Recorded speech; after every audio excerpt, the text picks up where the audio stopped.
Hey, everybody. So one of the questions that comes to us all the time is when people come and visit our office is, what's with the shark in the conference room?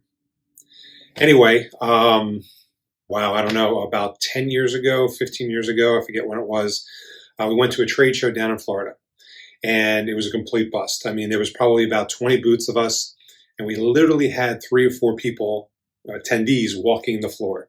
So a lot of us got together and said it was a bust after day one. We should just break down and leave. The venue got upset with us, said, "Don't leave.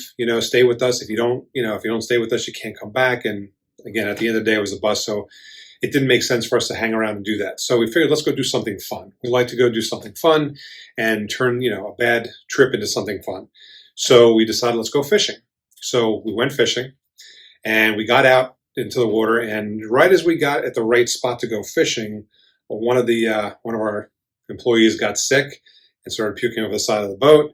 And they said, let's turn around and just go back. And the captain on the boat said, if we turn back now and go back, we can't come back out. And he goes, and I really don't want to get skunked because I haven't been skunked all season. I don't want to start a bad omen. And anyway, the individual was really upset, really sick, and we needed to get back. He just couldn't stomach the trip.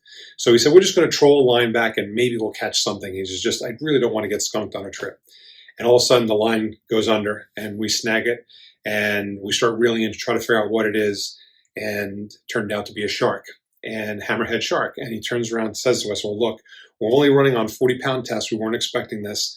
And in order to tire down the shark and actually bring him in, it's going to take the next 2 to 3 hours. So we looked at our staff member and said, is it okay? And he's like, look, you got something on the line. I'll just deal with it. And he dealt with it. And we went ahead and spent the next 2.5 hours reeling in the shark. And we got the shark on the boat. And it was great. We got a lot of pictures with it.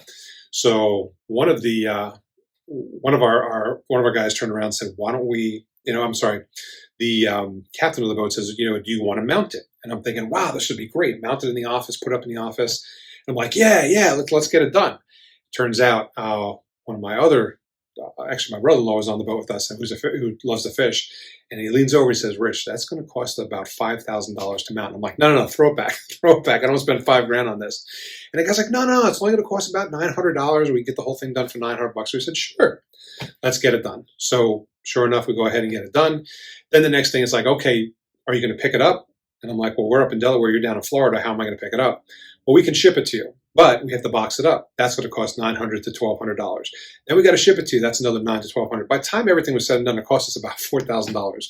But we ended up hanging it up in the conference room, and it's a great talking piece when people come into the office and wonder why we have a shark in there. Some people think it's a reference to Shark Tank or anything else. Nope, that's where the shark came from. Hope you enjoyed this story, and I look forward to talking to you tomorrow. Have a great day.